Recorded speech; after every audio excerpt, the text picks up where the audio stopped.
우리가 하나님을 잘 믿기 원하잖아요. 하나님을 잘 믿으려면 그 비결이 말씀에 순종하는 겁니다. 그런데 그 말씀 속에서 네 부모를 공경하라 이렇게 하시거든요.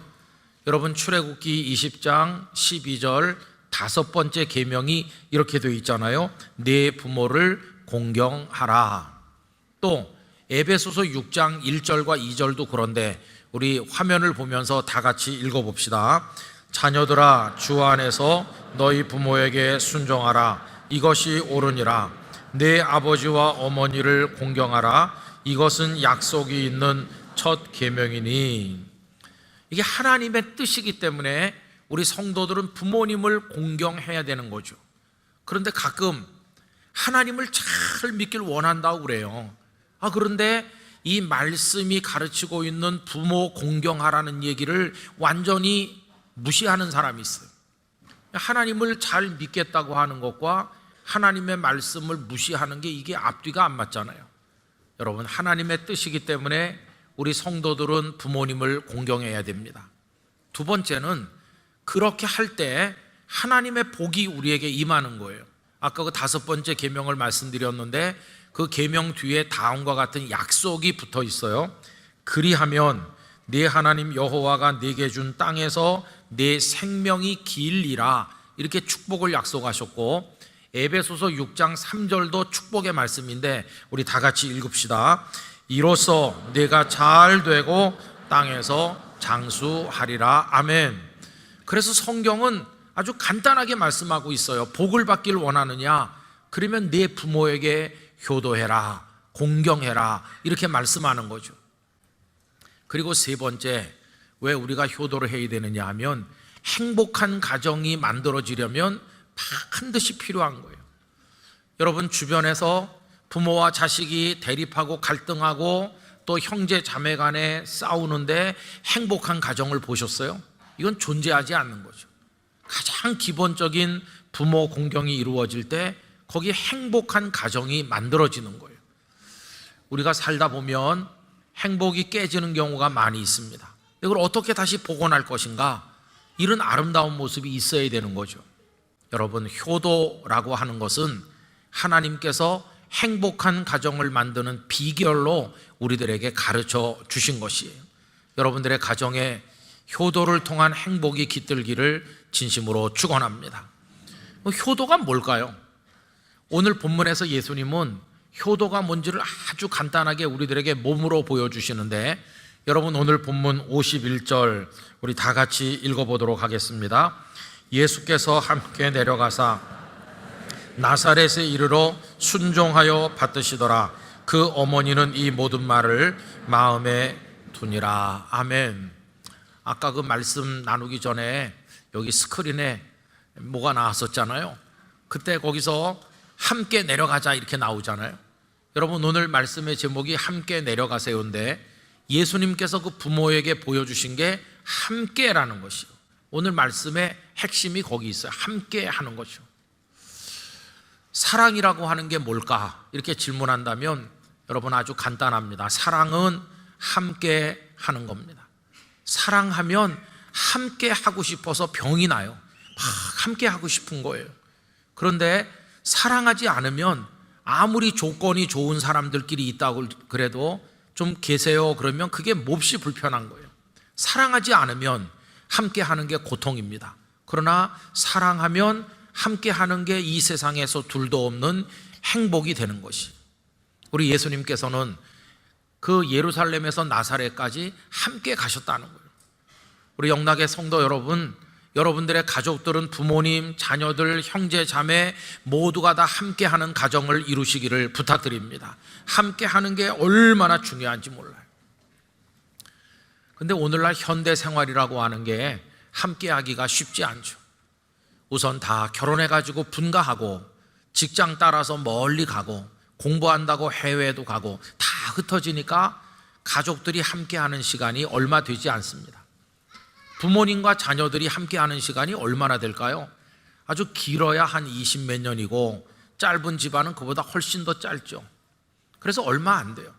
그래서 같은 공간 안에 몸으로 함께하기는 어려운 것이 오늘 우리들의 삶입니다. 여러분, 그렇다고 할지라도, 비록 몸으로 같은 공간에 있지는 못한다고 할지라도 부탁드리는 것은 여러분들의 가족들이 마음으로는 늘 함께 하시기를 바랍니다. 영으로는 늘 함께 하시길 바랍니다. 그게 너무나도 중요한 거예요. 우리 아들 녀석이 가끔 왔다 갈 때 엄마가 말하죠. 너 뭐 잊어버린 거 없이 잘 챙겨, 지갑 빼놓지 않았니? 뭐 이것저것 잘 챙겨. 그러면 아들 녀석이 나가면서 말해요. 다 챙겼다고. 하나만 두고 갈게. 뭐? 마음은 두고 갈게. 그렇게 말하는 거예요, 저희 아들이.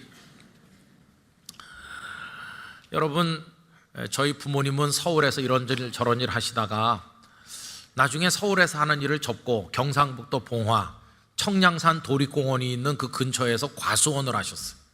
그래서 봄에 갔다가 가을이면 오시고 또 겨울철에는 서울에 계시고 그랬어요.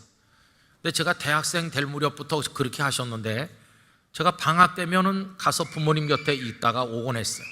제가 이제 신학대학교 들어갔을 때인데 정확히 몇 년도인지 잘 기억을 못해요. 제가 82년부터 3년 동안 신학교에 다녔거든요. 근데 그때 한 번은 이제 그 과수원에 가서 한 2, 3일 부모님과 같이 있게 됐습니다.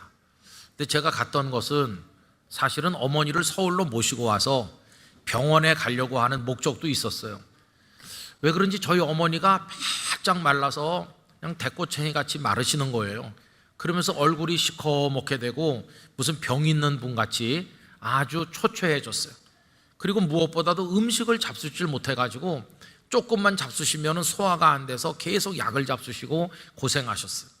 그래서 어머니, 저와 같이 서울에 가서 병원에 가봅시다 이렇게 말해도 또 저희 어머니 이상한 고집이 세세요. 그래서 말을 안 들어요. 괜찮다는 거예요. 아무리 얘기해도 말을 안 듣고. 그래서 할 수 없이 그때도 어머니는 그냥 남아 계시고 저는 이제 올라오게 됐어요. 근데 여러분, 그때 있었던 일을 저는 평생 잊지 못합니다. 그 과수원이 있는 데서 서울로 올라오고 그러면은 도로가에 나와서 버스를 타야 돼요. 그 버스를 타고 영주까지 와서 영주에서 기차를 타야 되는 건데 이 버스를 타려면 도로로 나와야 되잖아요. 근데 이게 한참 돌아야 나와요. 한참 돌아야 버스를 탈 수 있어요. 그 거리가 제법 멉니다. 그래서 거기 사는 사람들은 멀리 돌아가는 게 싫어서 짧게 가는 길을 선택해요. 도로까지 짧게 가는 길은 강을 건너는 겁니다. 거기 낙동강 상류가 흘러내려가는데 강을 건너면 바로 도로가 있어요. 근데 여러분, 강을 어떻게 건넙니까? 강물이 많이 불어있는 때는 불가능한 거죠. 무릎보다 조금만 더 위로 올라오면 물살이 세고 가팔라서 건너기 어려워요. 그래서 사람들은 할 수 없이 돌아다니는 거고 물이 좀 바짝 내려가면 이제 그때는 건너는 거죠.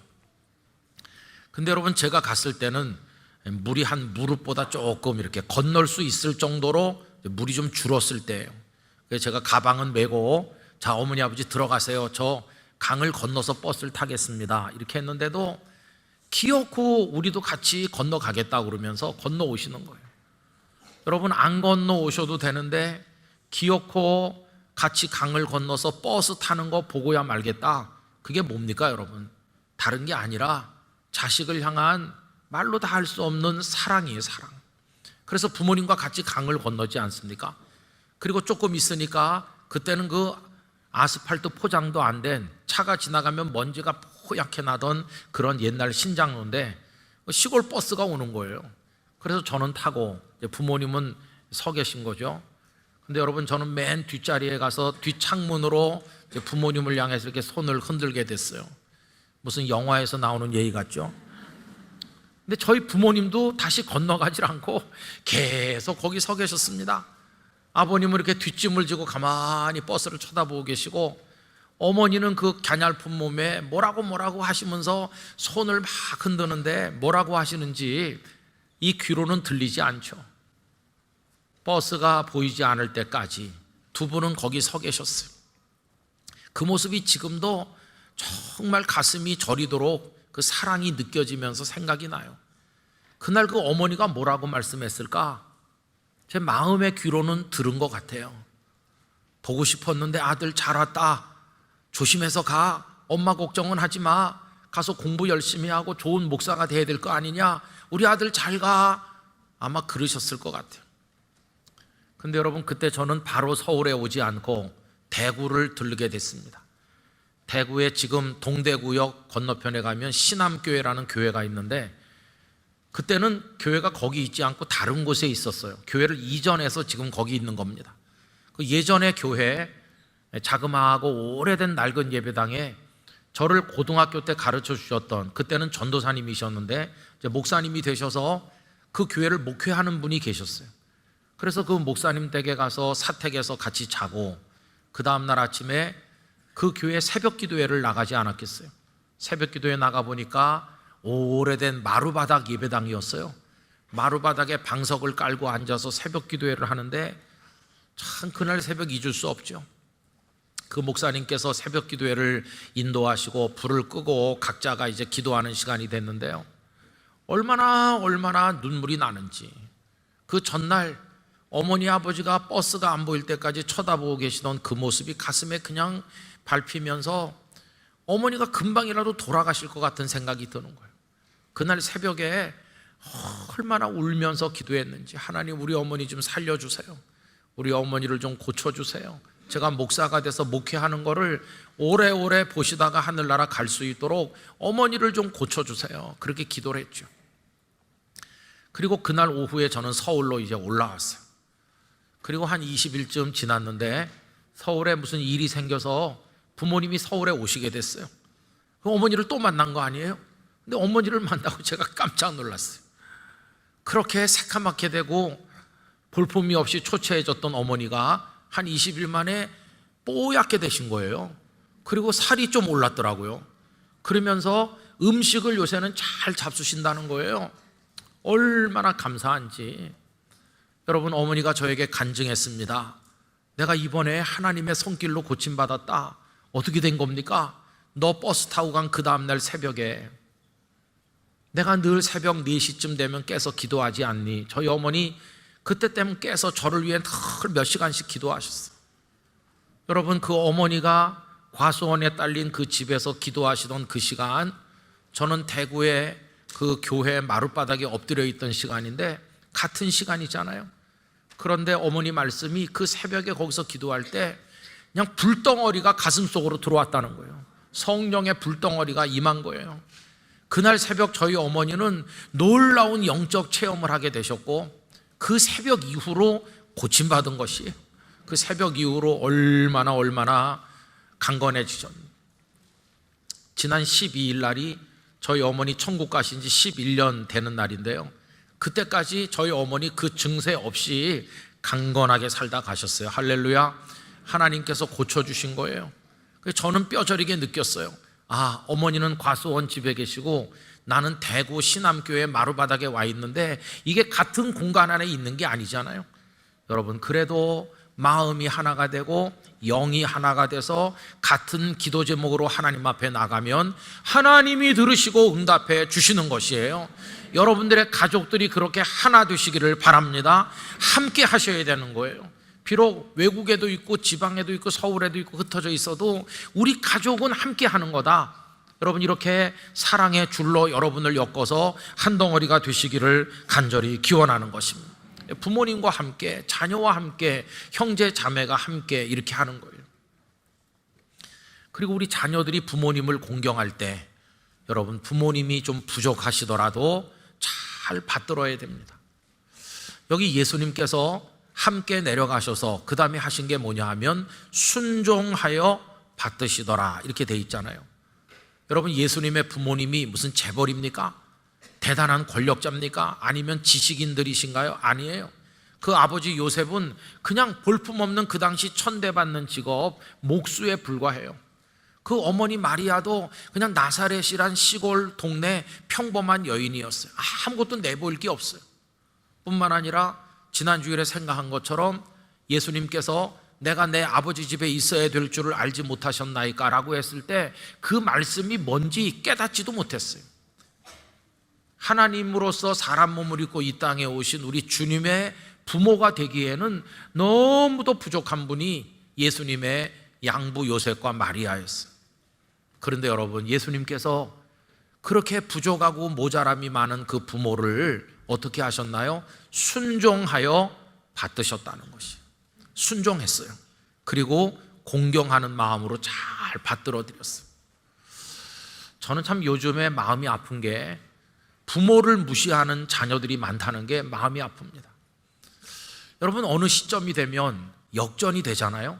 부모님은 점점 육체적으로 연약해지시고 자녀들은 강건해지는 거예요. 힘이 더 세져요. 그러면 연약한 부모를 무시하는 자녀들이 있어요. 또 어떤 시점이 되면 부모님에게 경제적 수입이 끊어져요. 주머니가 점점 비어가요. 그런데 자녀들은 사회활동, 경제활동을 많이 하니까 돈이 더 많아지잖아요. 이제는 부모에게 돈을 기대지 않아도 되니까 오히려 부모를 무시하는 자녀들이 많이 나타나는 거예요.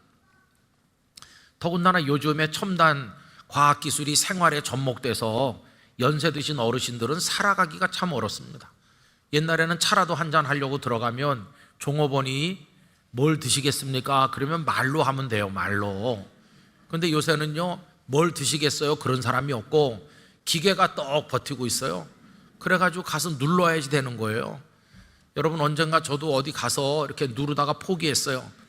저도 한참 하면 할 수 있는데 왜 포기했냐 하면은 뒤에 늘어선 젊은이들이 째려보잖아요.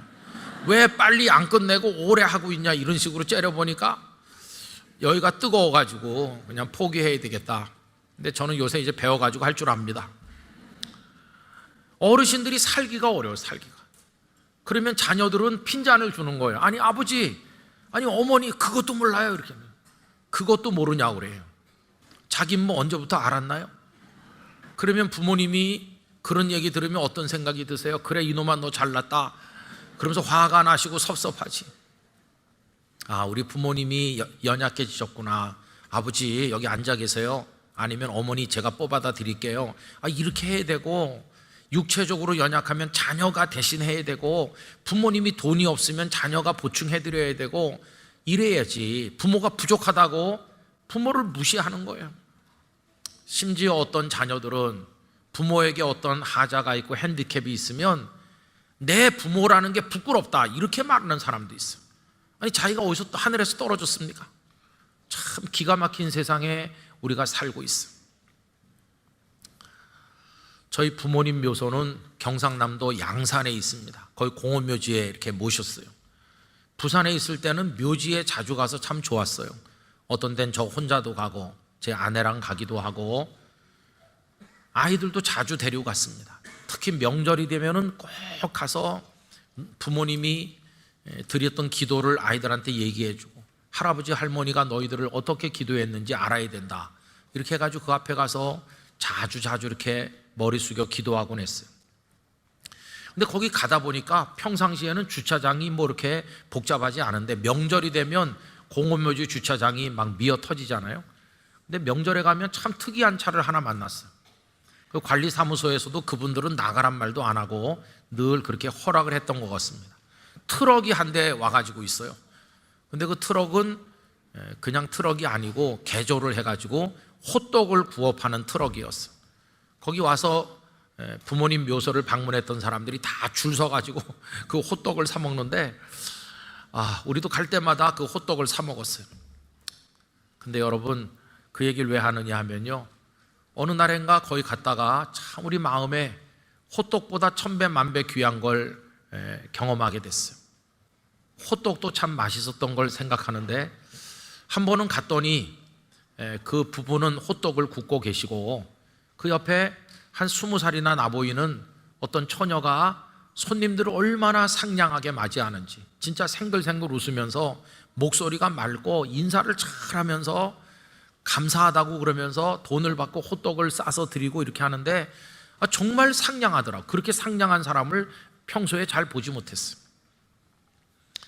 그래서 이제 궁금해가지고 물어봤지 않겠습니까? 그 호떡을 굽는 부모님에게, 아이고, 따님이 이렇게 상냥하고, 우리 집에도 딸들이 있지만 대개 따님은 너무 인사도 잘하고 정말 좋은 따님을 두셨다고 이렇게 얘기를 했어요. 그랬더니 그 부부가 그냥 이렇게 쓱 웃기만 하고 아무 말도 안 해요. 아니, 제가 그렇게 하면 그렇다고 하든지 무슨 말씀을 하실 것 같은데 한마디 말을 안 하는 거예요. 그냥 이렇게 우리를 쳐다보기만 하는 거예요. 아, 그래, 좀 이상하다 그렇게 생각했죠. 그랬더니 조금 있다 딸이 대답하는 거예요. 죄송한데요, 우리 아버지 어머니가 농아장애가 있어서 우리 부모님 말 못해요. 우리 부모님 말 못하는데 이렇게 트럭을 가지고 다니시면서 어렵게 생활해 오셨어요. 제가 명절에라도 따라와서 명절에라도 아버지 어머니 곁에 있으려고 따라온 겁니다. 이렇게 말하는 거예요. 그리고 호떡 먹으면서 내려오면서 말이죠, 다 감격해서 한마디씩 했어요. 우리 부부도 감탄했을 뿐만 아니라 우리 애들도 뭔가 느낀 게 있는 것 같아요. 말 못하는 부모, 장애를 가진 부모, 생활 능력이 한계가 있는 부모, 그 딸이 여러 가지 어려움이 많았겠죠. 그런데 이 딸은 부모를 부끄러워하지 않잖아요. 우리 어머니 아버지세요. 우리 어머니 아버지가 말씀을 못하세요. 그래서 제가 오늘 도와드리는 거예요. 부모를 부끄러워하지 않고 고맙게 생각하는 이 딸을 보면서 참 많은 감동을 느꼈어요. 여러분, 세월이 흐르면 흐를수록 부모님은 연약해지십니다. 연약해지실수록 더 귀하게 모셔야만 될 것입니다. 우리의 옛날을 생각해 보세요. 우리가 스스로 기저귀도 갈아찰 수 없었고 스스로 먹을 수도 없었어요. 그런 우리들을 부모님은 연약하다고 무시하지 않으시고 우리가 약할수록 끌어안으시고 진자리 마른 자리 갈아뉘시면서 우리를 키워주신 우리의 부모님이 아닙니까? 여러분, 여러분들의 부모님을 극진히 사랑하시기를 부탁을 드립니다. 얼마나 희생하셔서 키우셨나요?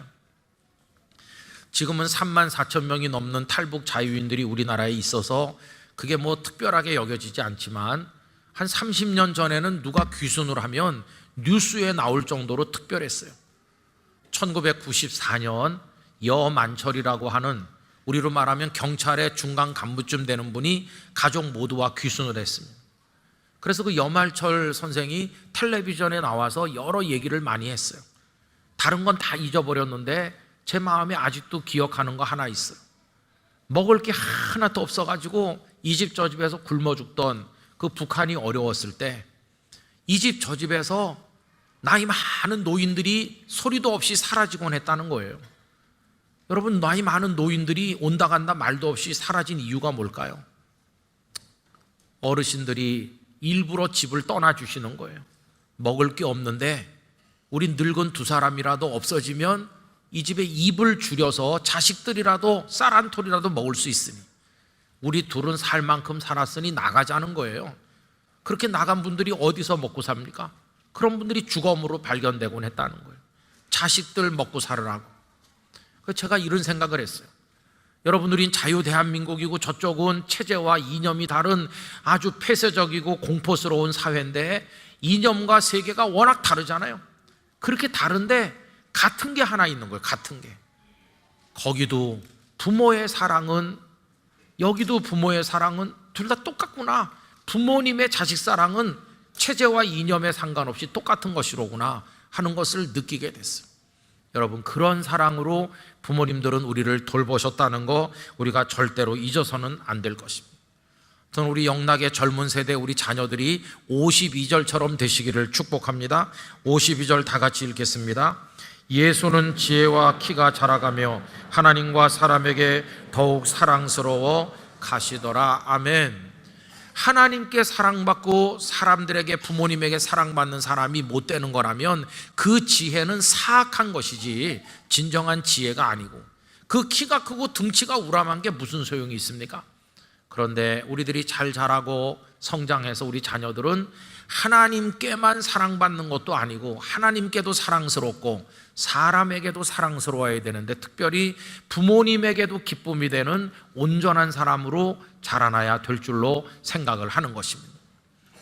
여러분, 에스겔 22장에 보면 하나님께서 남한국 유다의 죄를 꼭 책망하시는 말씀이 나와요.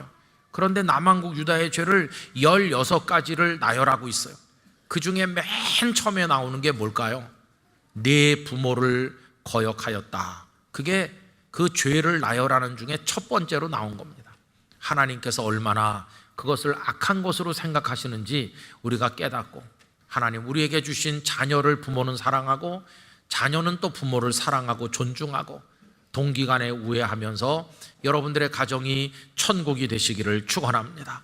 가정들이 그렇게 될 때 그 가정들이 많이 모여 있는 영락교회라고 하는 영적 가정이 건강한 가정이 되는 것이고, 여기서 우리가 천국을 경험하다가 진정한 천국 하늘나라로 우리 모두 들어가게 될 줄로 믿습니다. 여러분들의 가정에 주님의 임재가 있고 이렇게 서로 사랑하고 효도하고 받드는 하나님의 축복이 있는 가정이 되시기를 간절히 축원합니다.